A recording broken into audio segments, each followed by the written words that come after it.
Hey guys, welcome to today's video.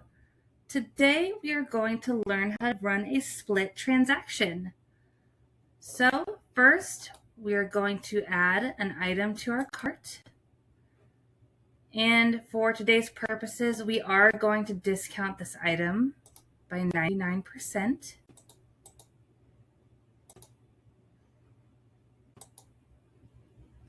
Split transactions are typically super easy.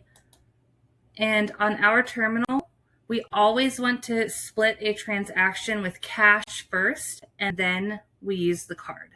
So with this one, I am going to use the custom button.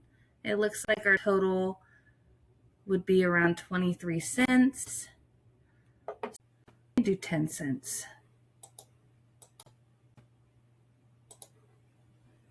There we go. All right, and then my total due under card is 15 cents. And now I'm going to press start transaction. Beautiful, and it went through.